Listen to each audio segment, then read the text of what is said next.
Muy buenas noches a todos.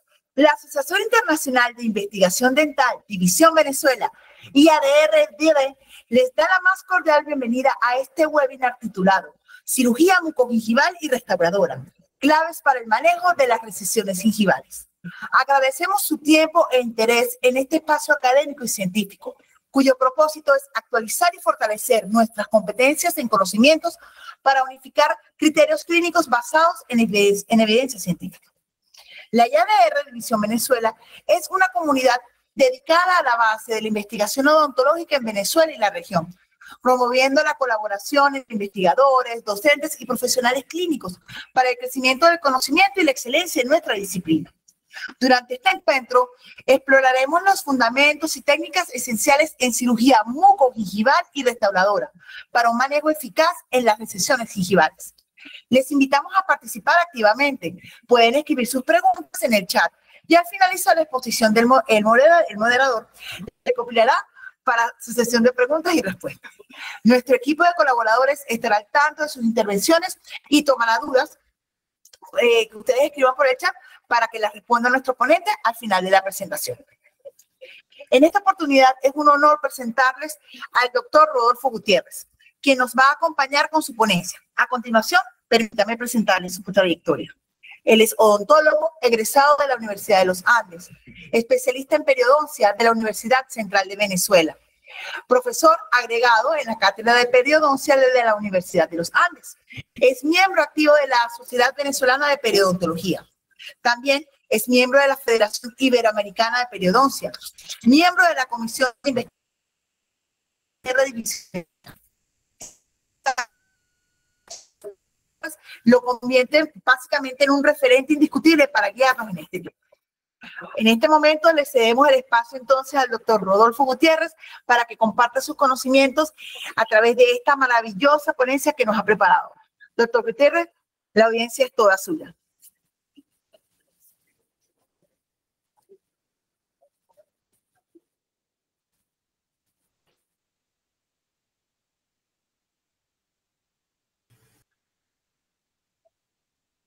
Hola, buenas noches para todos. Por favor, me confirman que se vea todo bien, se escuche bien. Se escucha perfecto y se ve muy bien, doctor. ¿Cómo están? Buenas noches, gracias por la oportunidad. Estamos bastante honrados y agradecidos por tomarnos en consideración para este webinar en el marco de la celebración de la Semana de la Salud de las Encías, que es un movimiento que se hace a nivel de Iberoamérica, donde se toma como principio pues el 12 de mayo, que es cuando se celebra el Día del Periodoncista, y bueno, no está de más tomar todos estos tópicos que nos pueden llevar a una salud periodontal. Algunas instrucciones para poder llevar a cabo esta presentación. Lo importante es que tenemos que tener la cámara apagada y el micrófono apagado, pues para que podamos tener una fluidez en toda la presentación. Y también vamos a hacer un poco de interacción durante esta presentación. Lo llamamos Momento Menti, donde los invito a todos los que nos están oyendo que entren a Google y busquen menti.com e introduzcan el siguiente código 2505-2591, y esto es con la intención de que podamos interactuar, que podamos saber cuál es su perspectiva y pensamiento con relación al tema que vamos a tratar el día de hoy y tal vez entender un poco sus dudas. Avísenme, por favor, vamos a tomarnos unos 30 segundos para poder entrar a la página. Es muy sencillo, menti.com. Y les va a pedir un código. En ese código van a ingresar el código que aparece allí, el 2505-2591. Sería interesante que puedan interactuar. No se van a hacer preguntas de contenido, sino más bien una manera bastante cercana de poder conocernos y llevarnos de la mano durante esta presentación. Vamos a contar unos segundos más. Son 8:10. De repente a las 8:11 podemos empezar. Tienen dudas, pueden ir escribiendo en la tabla de preguntas y los compañeros nos pueden ir ayudando.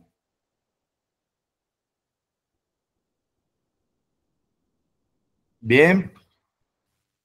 Espero que ya hayan ingresado y hayan colocado el código. Recuerden, 2505-2591.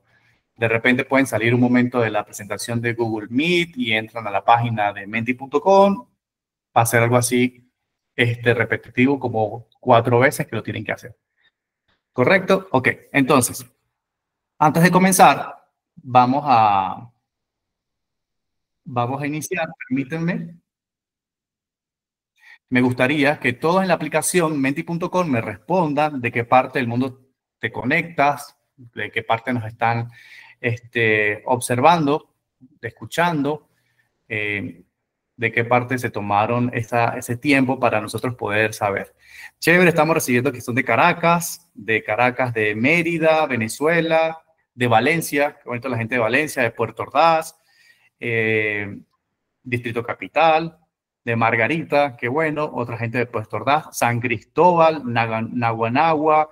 Esto es bastante interesante porque quiere decir que el Internet nos permite estar conectados en el mismo tiempo, en tiempo real, y probablemente lo que vayamos a hablar hoy sean unos temas o situaciones que estén en la zona donde ustedes se desempeñan. Muy bien, sálganse de su aplicación y volvemos al Google Meet, ¿ok? Sigo viendo que sigue gente de Venezuela, de Caracas, perdón, bastantes personas de Mérida. Qué bonito saber que estamos llegando a Mérida, Margarita, Naguanagua. Muy bien, entonces, el tema que vamos a hablar el día de hoy es cirugía mucogingival y restauradora. Claves para el manejo de las recesiones gingivales. Mi intención de esta presentación es que podamos entender qué debemos hacer ante estas situaciones que, según la restauradora, lo manejan con resinas clase 5. ¿Ok? Mi intención no es explicarle qué técnicas quirúrgicas deberíamos utilizar o en su defecto, qué técnicas restauradoras deberíamos utilizar. ¿Ok? Me están diciendo que no se escucha. Confírmeme, por favor, si se escucha.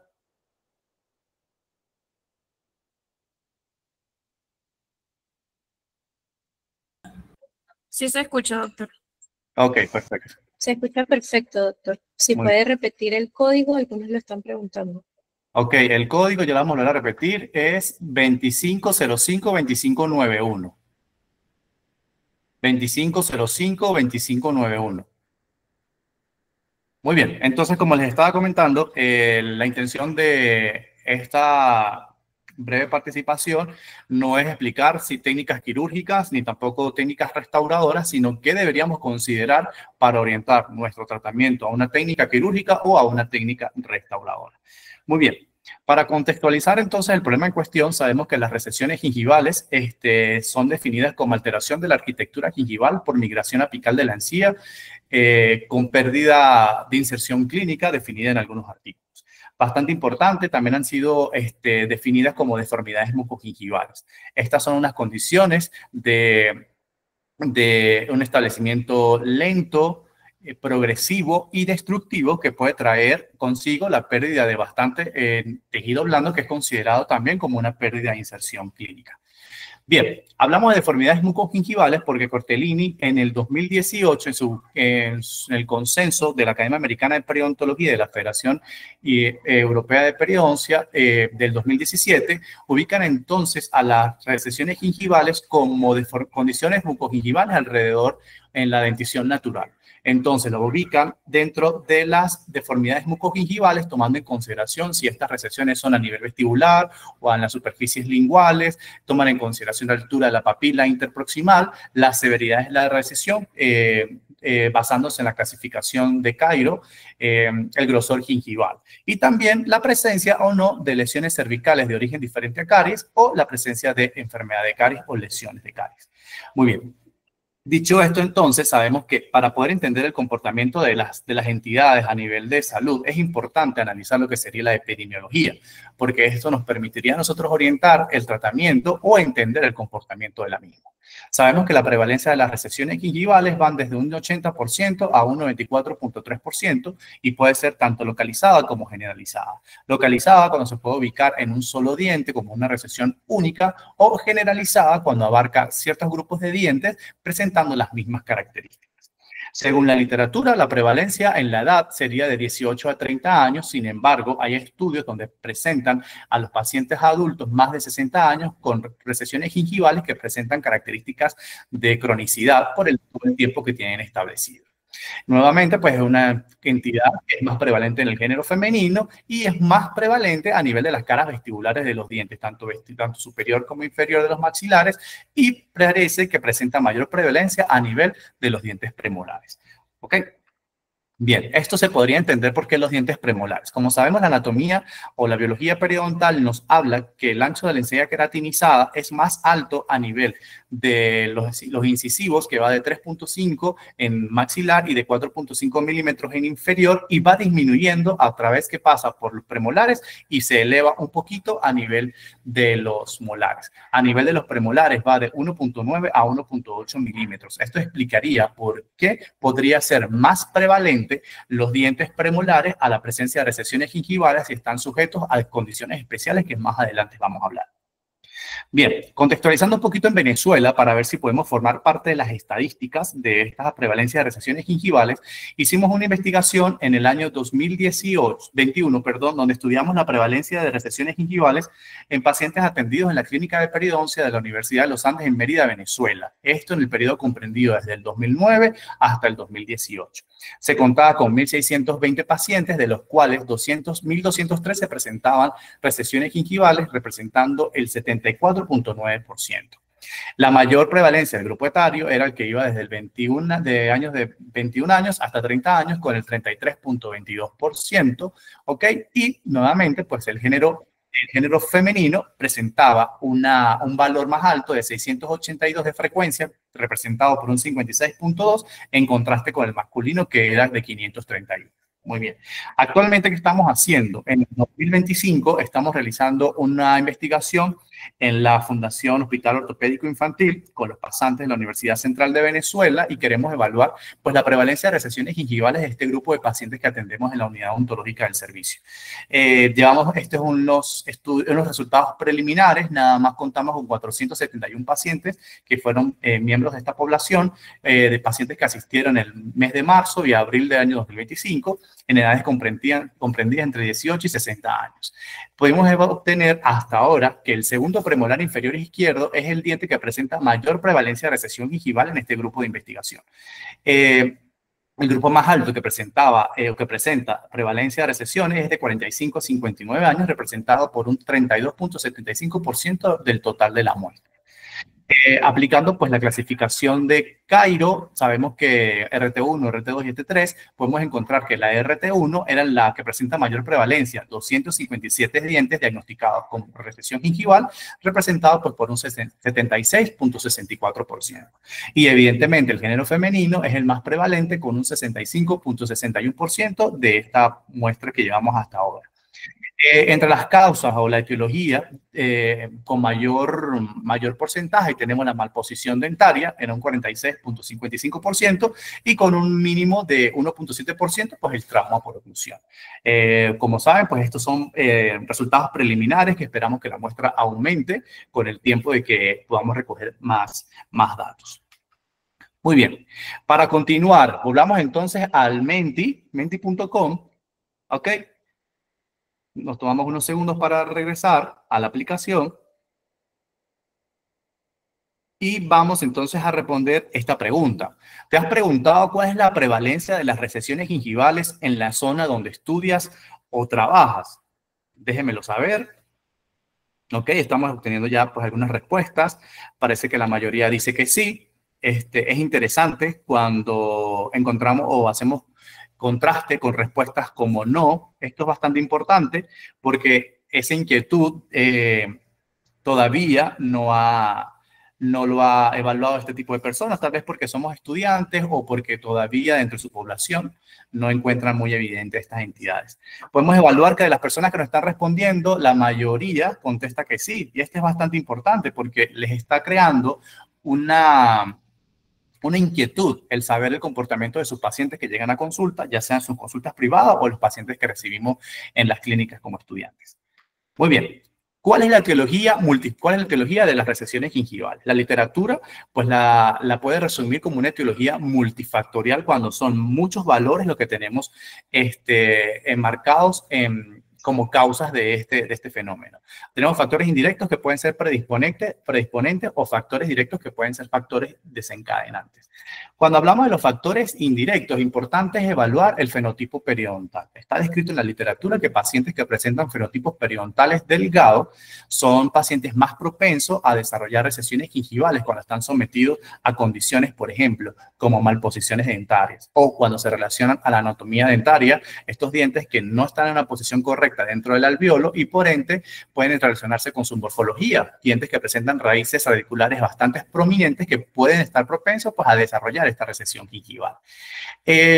Estos tipos de pacientes con fenotipos periodontales delgados y que son sometidos a tratamientos ortodónticos pueden llevar por los movimientos que se realicen, ya sea con un torque positivo de corona, con un torque negativo de raíz o viceversa, torque negativo de corona con un torque positivo de raíz, puede traer consigo la presencia de recesiones gingivales. Este tipo de pacientes se recomienda que el ortodoncista realice estudios tomográficos para poder evaluar lo que sería el grosor de la tabla vestibular y poder planear el tratamiento más adecuado y las fuerzas que pueden ser aplicadas para prevenir una recesión gingival.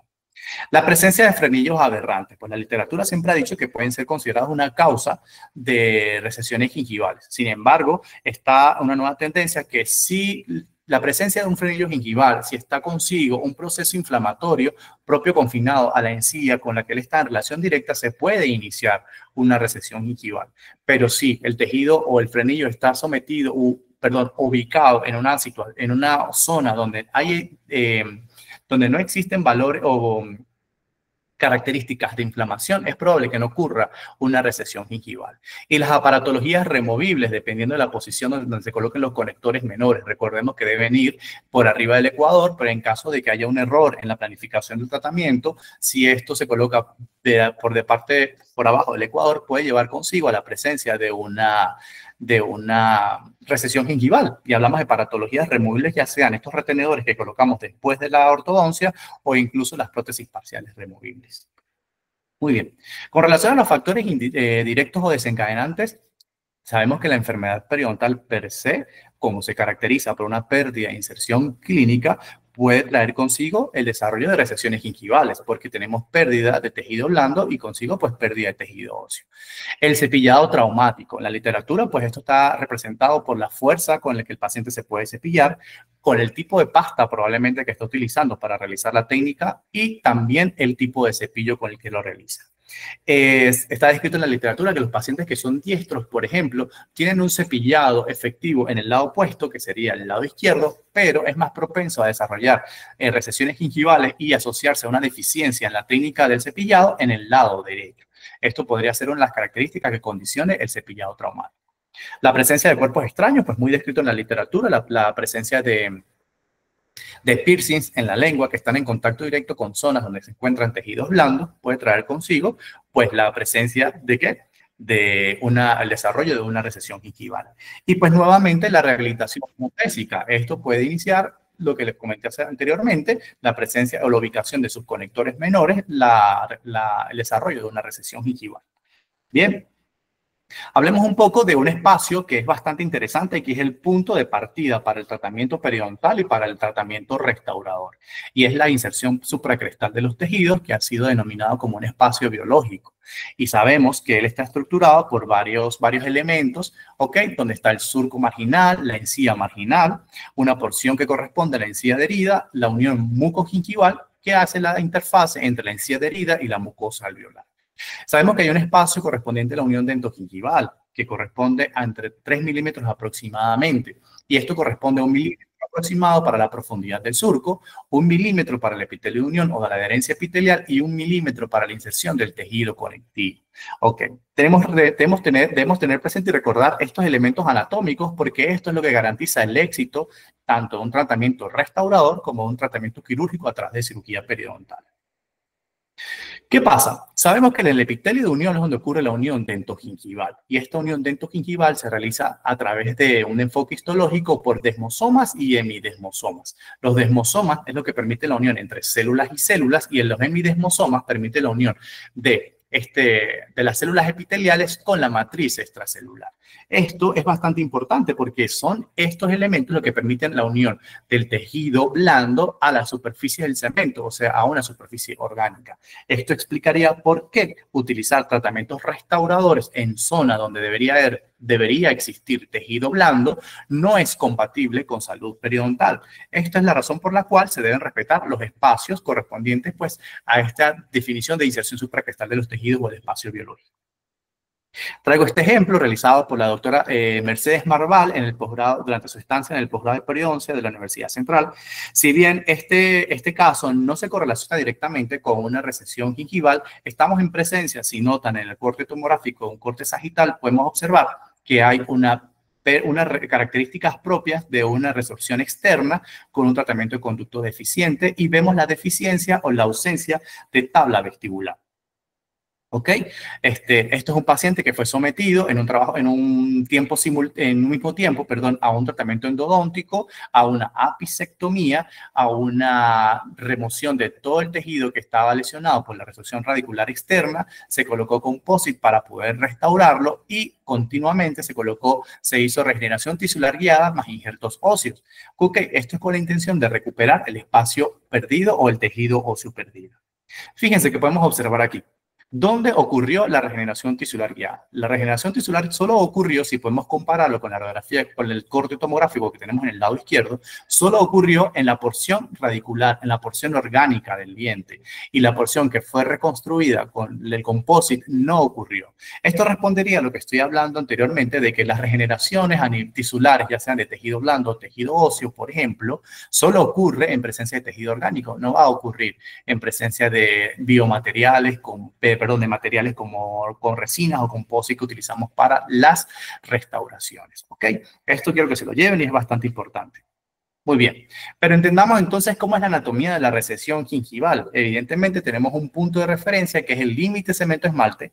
Hay un cemento radicular expuesto que se expresa como una recesión gingival y también tenemos un surco marginal, una encía marginal, una encía adherida y evidentemente una unión mucogingival.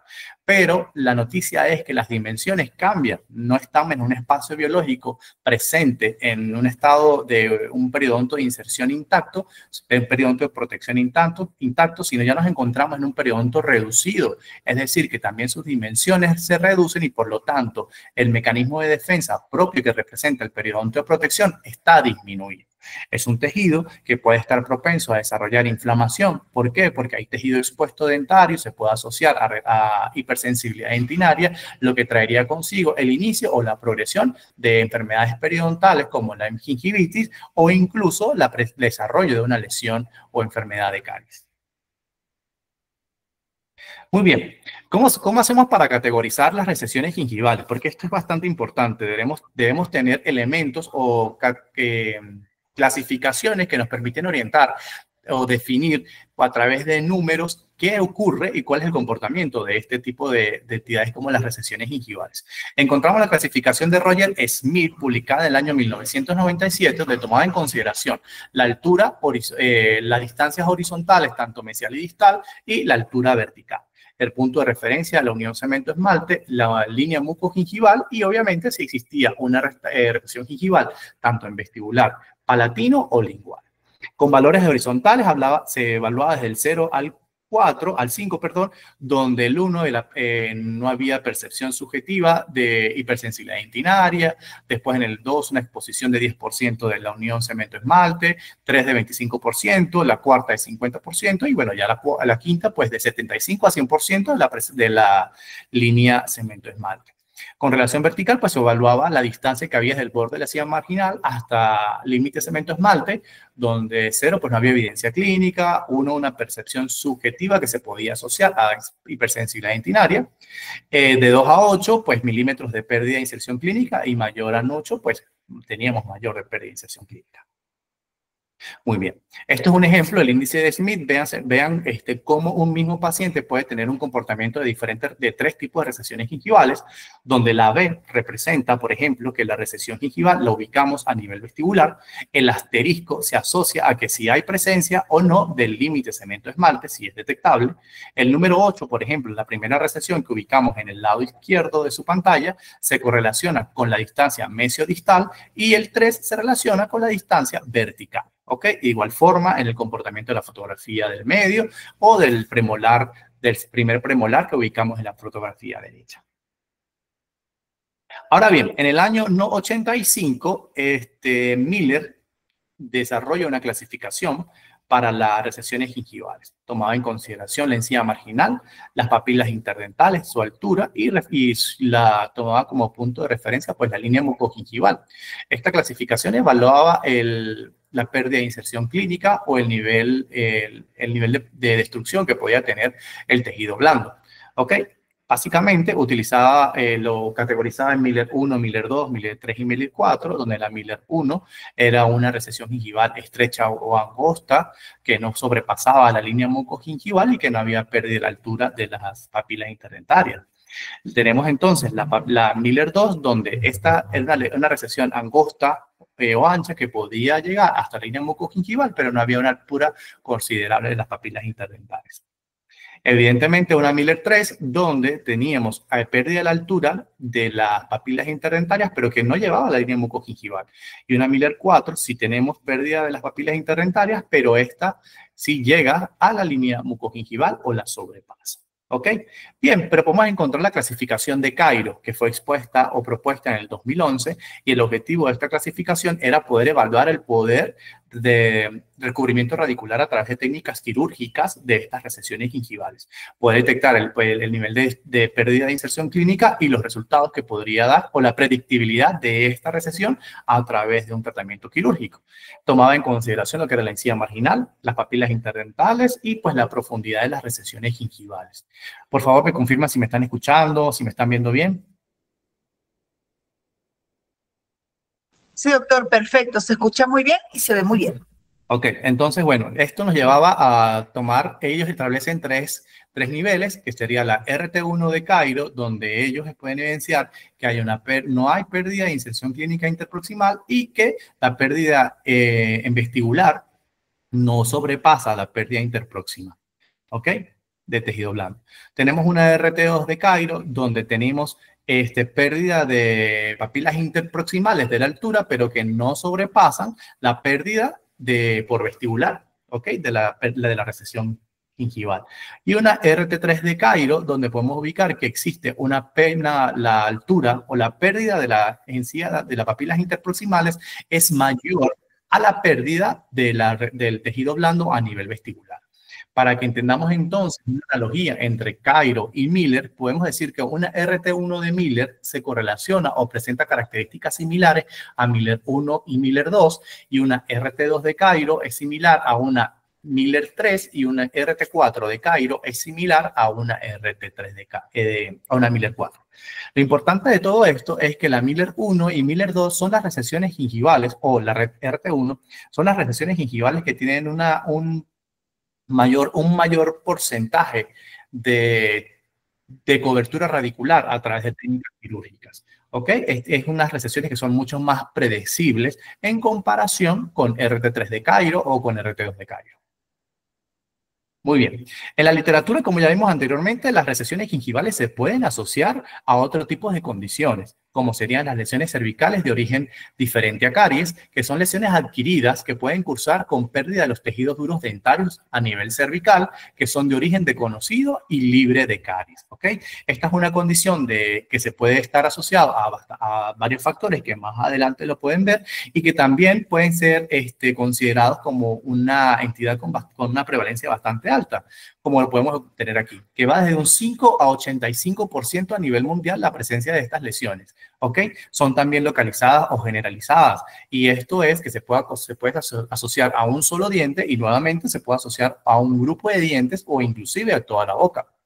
Se correlaciona con la edad. Mientras el paciente más adulto es, mayor va a ser la gravedad o la presentación de esta lesión cervical de origen diferente a caries. ¿Ok? Y esto es porque tal vez no ha sido atendido la causa o la etiología que origina este tipo de lesiones. Nuevamente, son más prevalentes a nivel vestibular y se asocian a recesiones gingivales porque tiene que haber una dehiscencia del tejido blando para que ella se manifieste. Y nuevamente, son más prevalentes en premolares. Si notan un poquito la relación de lo que estamos hablando, parece que presenta características muy similares a nivel de prevalencia con relación a las recesiones gingivales. Nuevamente, vámonos a Menti, este momento Menti, vámonos a hacer otra pregunta, ¿ok? Y me la van a responder. Ya vamos a pasarla. Se han preguntado cuál es la prevalencia de lesiones cervicales de origen diferente a caries en la zona donde estudias o trabajas. Déjenmelo saber para entender un poco qué tal nos estamos entendiendo aquí en el transcurso. Muy bien, veo que la mayoría está considerando esta inquietud en su práctica, ya sea en la clínica privada o en la universidad. Esto es bastante interesante porque entonces, a pesar de que es un tema de estudio que es bastante prevalente, no estamos lejos de formar parte de las estadísticas y parece que este comportamiento también lo tenemos presente en nuestros pacientes. En los pacientes, ya sea, como los repito, estudiantes, porque creo que la mayor población que nos está escuchando hoy son estudiantes. Bien. Sigamos entonces. ¿Cuáles son las características morfológicas de estas entidades? Con relación a la dimensión, la profundidad básicamente se correlaciona a la cantidad de tejido perdido. Ya sea la profundidad la podemos evaluar con sondas periodontales que nos permitan entender desde una posición vestíbulo palatino o vestíbulo lingual, entender la profundidad, cuánto tejido se ha perdido. Y la dimensión, pues evidentemente desde el límite cemento-esmalte, si existe, hasta ese borde de esmalte se puede medir y poder evaluar la gravedad de cuánto tejido ha sido perdido. La localización inicia a nivel del límite cemento-esmalte, es la zona de inflexión, el que está sujeto a las fuerzas, a recibir o amortiguar las fuerzas en los movimientos de las fuerzas extraxiales al que puede estar sometido un diente. Su composición, evidentemente, tejido dentario propio, esmalte, dentina, cemento, ¿ok? Y la textura, hay algunos artículos que lo refieren como texturas lisas en forma de plato, otros corrugadas como si fueran arañazos en el tejido que está en el tejido remanente. Bien. ¿Cuál es la etiología? La etiología de estas lesiones. Bueno, la literatura reporta la biocorrosión, que la ha sido descrita por muchos años como la erosión, y está directamente relacionada a la ingesta de ácidos, tanto extrínsecos como intrínsecos. Intrínsecos propios del paciente, que se puede manifestar a través de reflujo gástrico, o extrínsecos que puede estar directamente relacionado con la dieta del paciente, por alimentos muy ácidos que pueden ser propios de su rutina. Y la posición del diente en la arcada dental. Si es un diente que no está ubicado en una normoclusión, puede ser que él reciba fuerzas extraxiales mayores que otros dientes y esto lo hace más expuesto o más propenso a la exposición a este tipo de eventos como la biocorrosión. Está directamente relacionado con la saliva. Parece que la saliva vestibular ha sido descrita como una saliva más mucosa y la saliva lingual a una saliva más serosa. La saliva serosa tiene un tampón, el efecto tampón mayor que la saliva mucosa. Esto podría corresponder o responder por qué es más prevalente las recesiones gingivales a nivel vestibular que las caras linguales o palatinos, por ejemplo. Y evidentemente pues se asocian las recesiones gingivales con la presencia de pérdida de inserción clínica. Otra de las etiologías son las fricciones o la fricción, también ubicada en la literatura como abrasión. Y bueno, parece que está directamente relacionada a la técnica de cepillado, pero esto es un submundo. Se correlaciona directamente con la presencia o con la composición de la pasta dental que el paciente está utilizando, el tipo de cepillo de las cerdas, el cabezal del mismo, la técnica de cepillado aplicada por el paciente y evidentemente si es un paciente diestro o zurdo. El hábito dietético, aquellos pacientes que tienen la costumbre, que son súper aplicados con la técnica de cepillado, pero la hacen, por ejemplo, inmediatamente luego de la alimentación, sabemos que al momento de terminar el acto de la alimentación, de la masticación, hay ácidos que están en la boca, que son parte del proceso de digestión. Al momento de cepillarlos inmediatamente después de la alimentación, lo que hacemos es restregar todos estos ácidos por el esmalte. Si lo asociamos a una técnica de cepillado mal aplicada, pues bueno, imagínense el efecto del esmalte. Y nuevamente la posición en la arcada. del paciente que tiene un diente fuera del arco oclusal recibe mayor exposición ante este tipo de eventos, por ejemplo, en la fricción. Otra de las etiologías es el estrés, o la que ha sido descrita por mucho tiempo como afracción, y bueno, son todas estas fuerzas extraxiales en las que está sometido un diente. Puede estar definido por la magnitud de estas fuerzas y la dirección a las cuales son aplicadas, la frecuencia, con qué tiempo o cuánto tiempo puede durar, eso encabeza las fuerzas ubicadas o aplicadas en los dientes y su duración. La orientación, si son axiales, extraxiales, ¿ok? Y la prominencia oclusal, nuevamente, la posición del diente en la arcada es indispensable para poder entender el comportamiento de las lesiones cervicales de origen no carioso, por ejemplo. Fíjense, este grupo de pacientes que presentan lesiones cervicales de origen no carioso es bastante interesante que no se presentan como entidades únicas. Se pueden asociar varias lesiones cervicales. Podemos encontrar pacientes con fricción y a los cuales también se le pueden asociar, por ejemplo, estrés, o podemos encontrar biocorrosión en algunos pacientes y también se puede asociar estrés. Es decir, que es una manifestación que su etiología no se presentan como únicas, sino siempre van a estar asociadas con otro evento. Bien. Pero ¿qué pasa entonces? Ya tenemos delimitado o entendido lo que son el objeto de estudio, que serían las recesiones gingivales, y que a esto le agregamos una lesión cervical de origen diferente a caries. ¿Cuál es la intervención? ¿Qué hacemos? ¿Es quirúrgica o restauradora? Nuestro objetivo como tratamiento va dirigido ¿a qué? ¿A repararlo o a regenerar los tejidos perdidos? ¿Quién va a tener el campo de acción? ¿Un periodoncista o un restaurador o un odontólogo general que tenga desarrolladas habilidades para ser restaurador? Fíjense, pues se van a encontrar tres escenarios. Un escenario restaurador, un escenario quirúrgico y un escenario donde existe una sinergia, tanto los periodoncistas como los restauradores o los odontólogos generales que presentan destrezas para este tipo de tratamientos. Les explico a continuación. Vamos a encontrar tres escenarios, ¿ok? Mi primer escenario, que sería la imagen que ven en el lado izquierdo, es donde tenemos pérdida de estructura correspondiente al diente. Hay pérdida de esmalte, tenemos pérdida de dentina, pero también tenemos pérdida del límite cemento-esmalte, pero se puede asociar a una posición correcta del tejido blando. ¿Cuál sería mi acción a trabajar aquí? Evidentemente sería restauradora. Nos ayudamos de técnicas adhesivas que están bastante avanzadas y recuperamos el tejido que ha sido perdido. ¿Ok? Evidentemente tenemos un segundo caso donde podemos encontrar que la estructura dentaria, como esmalte, cemento, dentina, están en su posición y tenemos un límite cemento-esmalte que no ha sido alterado, pero tenemos una dehiscencia manifestada por una recesión gingival asociada a una pérdida de inserción clínica. ¿Cuál sería la actitud o el comportamiento quirúrgico, el comportamiento entre este tipo de eventos? Es quirúrgico. Tenemos que nosotros hacer a través de técnicas quirúrgicas mediadas por cirugías periodontales y colgados de avances coronales y ayudarnos de injertos de tejido conectivo o de biomateriales para reposicionar el tejido donde debería estar. ¿Ok? Entonces, en este caso, no nos ayudamos de resinas o composite para poder recuperar o tratar este tipo de situaciones. La intervención es netamente quirúrgica. Bien, tenemos un tercer escenario y es la imagen que encontramos en el lado derecho de su pantalla, y es que podemos encontrar pérdida de estructura del esmalte, donde también se asocia pérdida de estructura de dentina, perdemos lo que sería el punto de referencia anatómico, que es el límite cemento-esmalte, y a esto le asociamos pérdida de tejido blando. Es decir, hay una recesión gingival.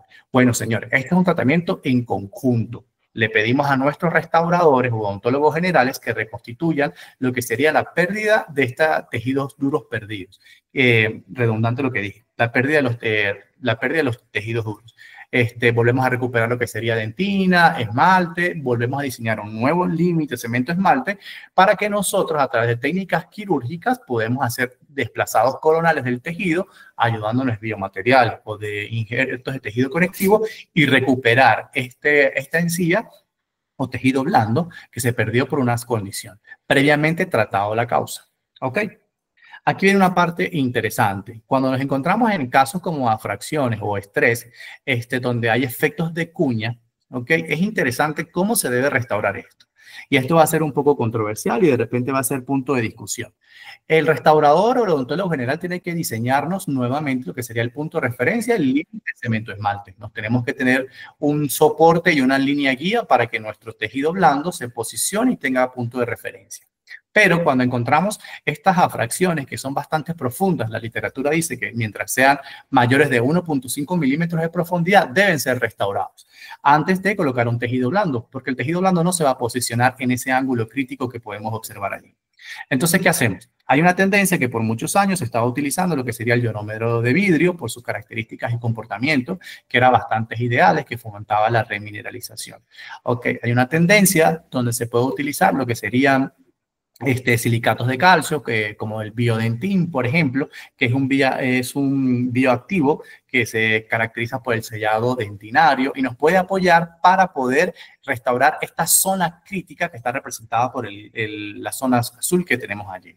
Posteriormente, sabemos que estamos en presencia probablemente de una dentina esclerótica, pero no está de más poder utilizar un protector para evitar cualquier lesión directa sin saber cómo está el comportamiento de esos canalículos dentinarios, a pesar de que sabemos que el biodentín puede disminuir el flujo de líquidos a través de los túbulos dentinarios que por su acción de protector. ¿Ok? Y encima de él vamos a colocar composite bastante fluido que nos permita hacer el sellado de esta zona o esta zona de quiebre. ¿Ok? Pero no se hace un llenado completo porque debemos dejar un espacio para que el injerto que nosotros vamos a colocar tenga donde posicionarse. ¿Ok? Entonces, estamos hablando de dimensiones muy pequeñas, pero que permite garantizar el éxito tratando de hacer sinergia entre el tratamiento restaurador y el tratamiento quirúrgico. Bien, opciones de tratamientos podemos encontrar desde la prevención, tomando como punto de referencia pues la evaluación clínica correcta a través de un diagnóstico que nos permita a nosotros entender el comportamiento, la causa y evaluar los posibles tratamientos. Hablamos de prevención, hay que monitorear al paciente, hay que evaluar la opción de hacer cambios conductuales relacionados, por ejemplo, con la dieta, si tenemos hábitos alimenticios como alimentos ácidos o inclusive si tenemos problemas gastrointestinales, orientar la consulta hacia los médicos correspondientes. El mantenimiento, bueno, tenemos que tener la capacidad de evaluar a nuestro paciente cada 3 o 6 meses, tomando como punto de referencia las dimensiones. Podemos evaluar el límite de cemento esmalte y su relación con el borde de la encía marginal y monitorearlo y ver en un periodo de 3 meses a 6 meses cuál es la evolución, si el comportamiento de la recesión gingival no avanza o si avanza con el tiempo. Eso puede orientar el tratamiento.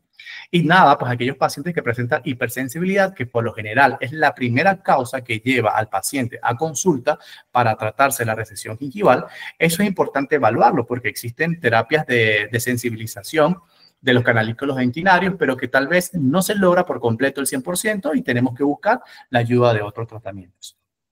Entendamos qué puede ocurrir con la hipersensibilidad. Jenko, en el 96, explica cuál sería la relación que existe entre el esmalte y el cemento radicular, y esto podría traducir lo que sería la manifestación de la hipersensibilidad. El 60% de los pacientes tienen una relación del cemento sobrepasa el esmalte y garantiza una cero hipersensibilidad del paciente. Hay otra relación directa donde el esmalte termina y continúa directamente con el cemento radicular. Evidentemente, la manifestación de la hipersensibilidad puede que no esté presente. Y hay un 10% que se puede presentar donde está el esmalte, existe un gap o una brecha y continúa lo que sería el cemento radicular. Hay una exposición directa a los canalículos dentinarios. Esto se puede traducir en aquellos pacientes donde está más exacerbada la manifestación de sensibilidad dentinaria cuando están expuestos a estímulos térmicos, ya sean fríos o calientes. Bien, encontramos que Pini Prato y colaboradores del año 2010 establece una clasificación de las superficies dentarias y su relación con las recesiones gingivales. Ellos toman en consideración la presencia de recesión gingival o no y la presencia de un escalón y del límite cemento-esmalte. Estas clasificaciones es orientado al tratamiento quirúrgico para poder tener una idea de cuál sería la técnica que deberíamos utilizar. ¿Ok? Pero resulta que Cortellini en el 2018, en este consenso que les estaba comentando, donde se une la Academia Americana de Periodontología y la Federación Europea de Periodoncia, y ellos toman este cuadro que fue diseñado por Pini Prato y lo adaptan, donde le agregan otros valores que le permiten también orientar el comportamiento restaurador quirúrgico de este tipo de lesiones. Ellos agregan la presencia o ausencia de recesiones gingivales y toman en consideración la clasificación de Cairo propuesta en el 2011 con RT1, RT2 o RT3. El grosor gingival, que es bastante importante, con qué grosor presenta la encía en una dimensión vestíbulo-palatino, por ejemplo. El ancho de encía queratinizada, la presencia del límite cemento-esmalte, que se puede expresar con A si está, B si no está, y la presencia de escalón con positivo y la ausencia del escalón con negativo. ¿Ok? Esto pues nos va a dar evidentemente una tabla donde nos permite entender el comportamiento de esta condición en el paciente. Puede existir un caso A donde estamos en presencia de un biotipo gingival grueso. Básicamente, la terapéutica de este tipo de paciente es prevención, monitoreo, reforzar las instrucciones de higiene bucal, técnicas de cepillado, evaluar los métodos auxiliares que le está utilizando y un seguimiento del caso. Los biotipos gingivales delgados, que puede estar expresada en un caso B, evidentemente la presencia y vigilancia, monitoreo del paciente, evaluar la opción de una cirugía mucogingival si estamos en presencia de pacientes que van a ser sometidos a ortodoncia y necesitamos el apoyo de técnicas quirúrgicas para prevenir el desarrollo de recesiones gingivales por los movimientos a los que será sometido. Un caso C, evidentemente, hay que monitorear al paciente a largo plazo, tal vez de 3 a 6 meses, y hacer los registros, las medidas del límite cemento-esmalte, líneas mucogingivales, para poder tener un punto de referencia y evaluar el comportamiento. Si se incrementa con el tiempo, pues evidentemente se deben realizar cirugías mucogingivales. Y un caso bastante extremo, que sería el caso D, donde está la presencia del paciente con hipersensibilidad dentinaria, la preocupación estética, si está presente en el momento de la sonrisa, cómo se ve los cenis del paciente, si están alteradas las alturas gingivales. Hay que hacer, o si el paciente está en presencia o está en puerta para tratamientos restauradores u ortodónticos, evidentemente el comportamiento tiene que ser quirúrgico. Tenemos que hacer cirugías mucogingivales para restituir los tejidos perdidos. Muy bien, ¿cuáles son las expectativas del tratamiento? Y esto es bastante interesante porque esto es un enfoque, unas expectativas tal vez dirigidas tanto al restaurador o al odontólogo general y al especialista en periodoncia que va a hacer el manejo de los tejidos. El tratamiento que se aplique tiene que ir orientado con un enfoque de salud, evaluar la causa, ¿ok? Y tratar la causa, ya sea a través de cambios conductuales o hacer modificaciones a nivel de los planos oclusales, la manera como el paciente articula o está la relación entre dientes antagonistas. Y tiene que ser un tratamiento que permita que se mantenga en el tiempo y que lo podamos evaluar a través de sesiones de mantenimiento. El grosor, más de 1 milímetro, y esto puede dar garantía al tratamiento tanto quirúrgico como restaurador, ¿ok? Y la cantidad de encía queratinizada. Está escrito en la literatura que como 5 milímetros mínimos para poder aplicar tratamientos o garantizar éxito. 5 milímetros que pueden estar representados 2 milímetros a la encía marginal y 3 milímetros a la encía adherida como mínimo. Esto es importante porque si nosotros tenemos claro la importancia de tener tejidos blandos sanos, con las dimensiones correctas, con las características ideales, pues los tratamientos restauradores y quirúrgicos van a ser exitosos en el tiempo. Y evidentemente los tratamientos tienen que tener un enfoque estético. A través de técnicas quirúrgicas, evitar que nosotros hagamos cortes o incisiones que estén vinculados en zonas críticas que puedan dejar cicatriz y alteren esta zona estética del paciente. Y a través de las técnicas restauradoras, que el color y la forma sean lo más correspondiente a un diente natural, hay una sinergia tanto en lo estético, pero que se fusione lo quirúrgico y lo restaurador y podemos llevar a una condición natural del paciente. Bien, pero también estos tratamientos, ¿cómo se puede evaluar el éxito? ¿Cómo nosotros podemos saber si mis técnicas quirúrgicas, por ejemplo, se cumplió con el objetivo? O hubo fallas o este paciente debo reintervenirlo para mejorar las condiciones. Y encontramos que Cairo en el 2009 pues, publica una escala donde nos permite evaluar el éxito de la cobertura radicular, por ejemplo, y toma en consideración parámetros como la posición del margen gingival, el contorno marginal, la cantidad de tejido blando, la unión mucogingival y el color gingival. Y genera una serie de puntuaciones donde el valor más alto sería 10 y sería el ideal. Sería el ideal porque se correspondería a que se lograran los objetivos planeados en esta cirugía periodontal. Por ejemplo, el margen gingival 0 cuando después de la técnica quirúrgica se posiciona en el mismo lugar como en la línea basal. 3 cuando hay una cobertura parcial y 6 cuando hay una cobertura total de este defecto o de este defecto mucogingival, de esta deformidad mucogingival. Contorno marginal 0, pues si no lleva el mismo contorno que los dientes adyacentes, y 1 si estamos en la posición correcta. La textura del tejido blando, si no hay presencia de queloides o cicatrices, si no hay una alteración de la textura de este paciente, de este tejido intervenido, sería 1, y si evidentemente presenta lo que acabo de describir, pues sería 0. El color gingival, bueno, sí, evidentemente si nosotros alteramos el tejido, los colores propios de la zona que fue intervenida, pues que está en 0, y 1 sí se correlaciona a características estéticas de salud, por ejemplo. Entonces, esta tabla es bastante interesante porque nos permite evaluar de una manera objetiva si fueron obtenidos los resultados o logrados los resultados propuestos a través de la planificación individualizada de este paciente o del paciente que fue intervenido. Ok, para entender un poco, muchachos o compañeros que nos están acompañando, ¿cómo podemos nosotros aplicar lo que he venido hablando y llevarlo a la práctica clínica? ¿Ok? Lo importante de estos casos que voy a presentar de una manera muy rápida, porque mi intención no es explicar técnicas quirúrgicas ni restauradoras, es establecer o poder reafirmar la importancia del trabajo en equipo de restauradores y periodoncistas. ¿Ok? Evaluamos a este paciente que llega al especialista en restauradora y donde nosotros podemos evidenciar que tenemos, en sector posterior tenemos algunas deficiencias que serían las que más llaman la atención, pero anterior, donde tenemos el componente estético, podemos observar lesiones cervicales, lesiones cervicales diferentes a caries dentales, de origen diferente a caries, y podemos observar también que se asocia a recesiones gingivales, ¿ok? Hacemos un análisis del caso, observamos que las alturas del margen gingival no es el mismo y estéticamente no se correlaciona. Entonces, pues nada, decidimos planificar y hacer técnicas quirúrgicas de avances coronales con injerto de tejido conectivo para nosotros poder garantizarle al rehabilitador un espacio la correcta relación con su técnica restauradora. Este es el objetivo final, ¿ok? Que, sin embargo, podemos observar que en el diente 13 se evidencia todavía lo que sería una manifestación de recesión gingival, y esto se volvió a desarrollar posterior a la aplicación al tratamiento. ¿Qué tenemos que hacer nosotros? Reintervenir el paciente y volver a tratar lo que sería la causa, que probablemente es un contacto prematuro o un diente que está sometido a trauma por oclusión, ¿ok?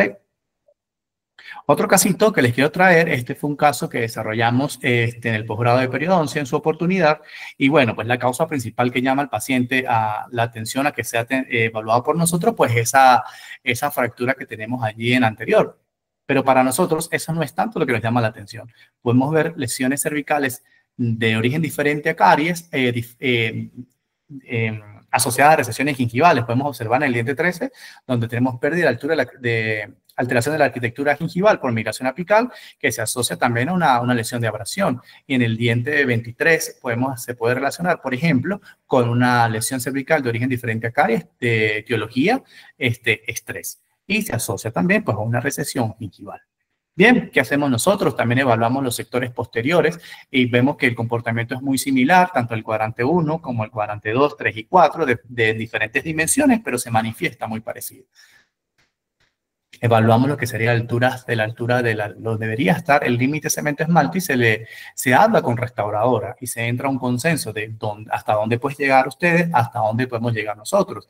Y la actitud aquí fue muy necesaria. Necesitábamos que los compañeros de restauradora establecieran nuevamente lo que era el límite cemento-esmalte para nosotros hacer nuestros diseños a través de técnicas quirúrgicas.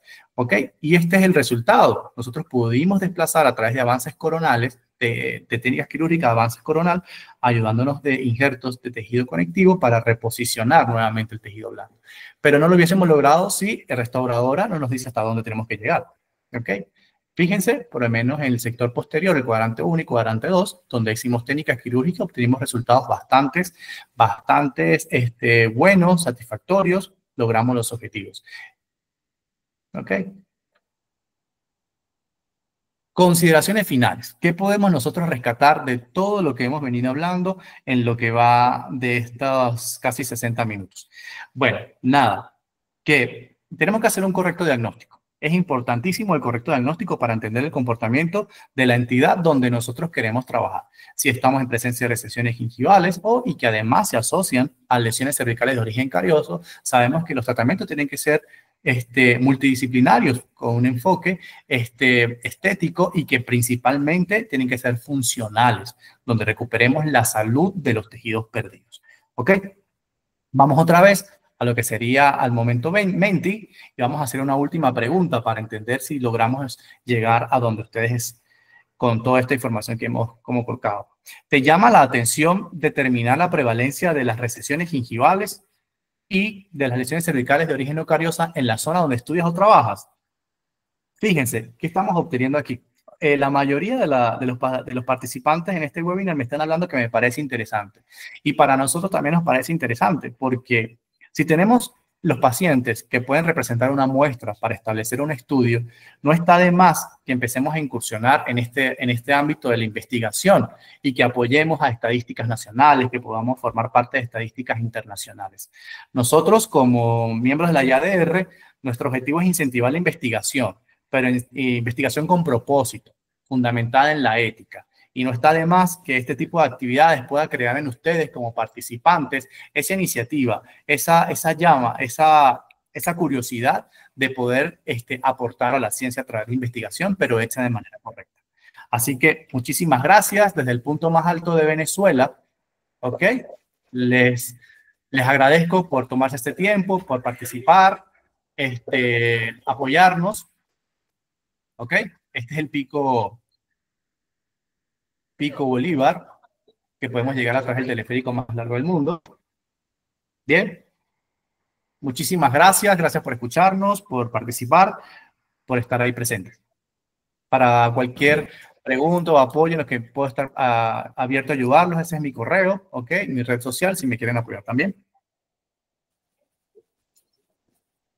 Muchísimas gracias al doctor Rodolfo Gutiérrez por su excelente didáctica y súper interesante intervención.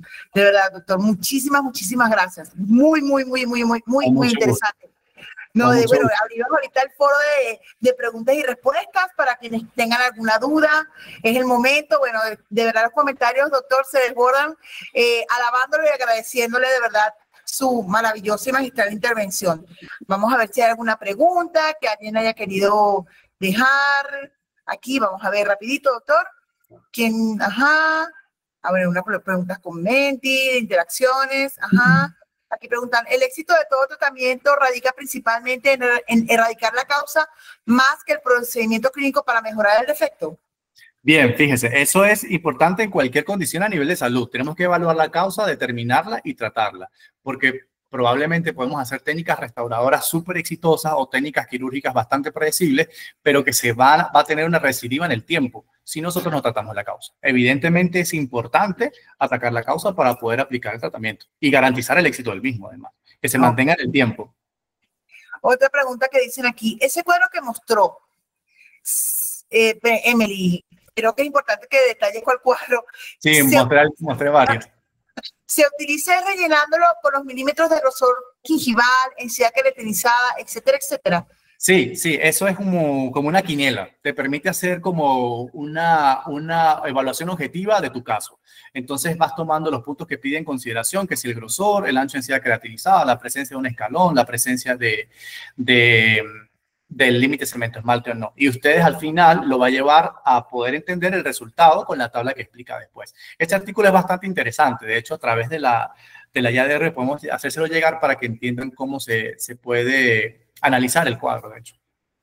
Interesante. Bueno, doctor, otros comentarios aquí. Gracias, doctor. Excelente, doctor. Súper. Los Verdes del Zulia, la gente de la Universidad del Zulia.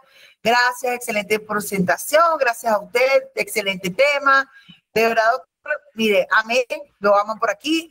En el caso de la veterinaria, pregunta María Lara, ¿también podríamos ayudarnos con el uso de cremas dentales como Sensitive Pro Alivio? Sí, sí, evidentemente sí. Esto no es una cuña comercial, tampoco tengo ninguna remuneración de lo que voy a decir, pero Colgate Sensitive tiene una línea de Colgate Sensitive sola y otra Colgate Sensitive encía, porque si bien los periodoncistas pues, tratamos lo que sería la enfermedad periodontal y como hice mención, por lo general esto va a traer consigo o una recesión gingival o como consecuencia del raspado del izado radicular se va a ver la presencia de hipersensibilidad dentinaria. Este tipo de crema nos puede ayudar porque hace un aporte al tejido blando y propio a los canalículos dentinarios. Entonces, es una buena herramienta para apoyarnos.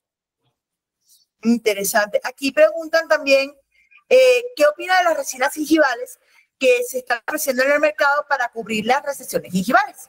No, con mucho respeto, no. Yo desde este lado, la vitrina, porque evidentemente me formé para recuperar tejidos perdidos, nunca voy a llevar la bandera de este tipo de resina. A pesar de que sé que ha avanzado mucho las técnicas adhesivas y los composites han sido como una revolución a nivel de la odontología restauradora, podría ser una situación donde el paciente no se quiera someter a cirugías periodontales, pero realmente creo que nunca van a escuchar a un periodoncista que avale el uso de ese tipo de resinas. Nunca. Es como alargar la arruga, pues como prolongar el problema. Tirar la arruga.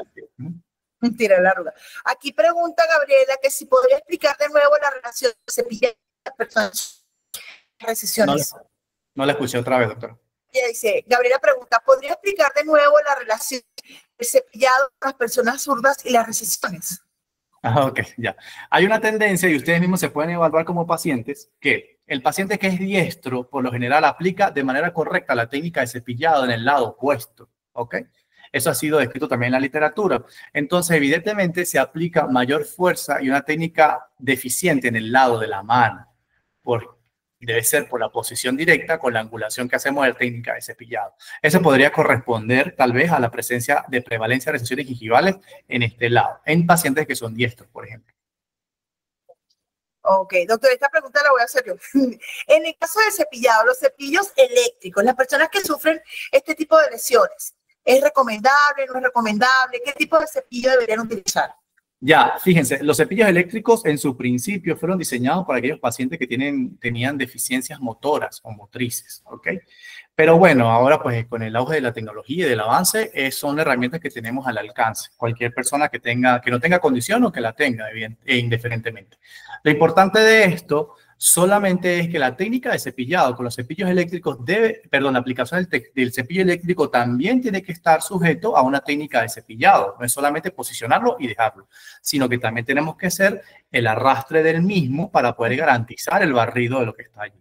Ahora, cuando tenemos lesiones cervicales no cariosas, bueno, evidentemente si el paciente no tiene sintomatología asociada a hipersensibilidad, nunca va a sentir la necesidad y va a creer que el uso de estos cepillos le va a garantizar un éxito allí. Lo que puede garantizar sería que la remoción de la biopelícula y la disminución de la exposición a un desarrollo de enfermedad periodontal o una lesión de enfermedad de caries, por ejemplo.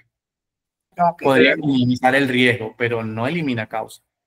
Ok, gracias por la respuesta, doctor. Otra pregunta por aquí. No, de verdad que estoy revisando, los chicos me están ayudando. No, hasta ahorita creo que esas son todas las preguntas que se han presentado aquí en el chat. Bueno, okay. Y después no hay más. Bueno, doctor, de verdad, muchísimas gracias. De verdad, expresamos nuestro más sincero agradecimiento por su tiempo, su valiosa presentación, la manera tan didáctica y tan dinámica en la cual presentó este tema, porque sabemos que es un tema que es un poco amplio, y la manera tan genial en la cual lo vinculó con la parte de investigación. De verdad, súper agradecido por estas oportunidad que nos ha dado en el mes de las encías. Y bueno, felicitaciones a todas del Día del Periodoncista en compartir con nosotros toda su experiencia y todo su conocimiento. Bueno, en este momento me tomo el atrevimiento de recordarles a todas las personas que desean solicitar su certificado internacional por una hora académica. Recuerden que un aporte de $5, esto les va a permitir obtener este certificado. Recuerden concretar la obtención del mismo, escribiendo un mensaje directo a través del Instagram, @IADRTV. También a las personas que ya realizaron su pago, tienen que estar atentos a su correo, porque les va a estar llegando un formulario de Google Form para que contesten una pregunta relacionada con este webinar. Tienen 48 horas para hacerlo y así obtener su certificado. Y bueno, próximamente anunciaremos un nuevo webinar y otras actividades de la IADR División Venezuela. Tienen que mantenerse atentos a nuestras redes, atentos a nuestras copublicaciones, porque ya pronto va a finalizar esta serie tan interesante de webinars que hemos tenido, pero vienen nuevas actividades, nuevas sorpresas para toda la comunidad de la IADR Venezuela y todas las personas que se han ido uniendo semana a semana y mes a mes. Bueno, doctor Rodolfo, le doy la palabra para que se despida de todos los compañeros que estuvieron aquí presentes. Bueno, primero pues quiero agradecer a toda la comisión de eventos de la IADR, de verdad que ha sido un trabajo impecable, a toda la gente de la directiva de la IADR, que el trabajo en equipo es bastante bonito y se han visto los resultados. Y otra, bueno, la idea también de este webinar es incentivar a todos estos oyentes que participen con investigación, si quieren hacer con un enfoque de recesiones gingivales, prevalencias o tratamientos, y participen con nosotros en nuestra reunión anual de la IADR. Están todos bienvenidos a formar parte de este evento. Es así. Bueno, muchísimas gracias a todos por acompañarnos. Les deseamos una excelente jornada, una feliz noche. Esperamos verlos en el próximo webinar. Hasta luego. Gracias. Chao. Chao.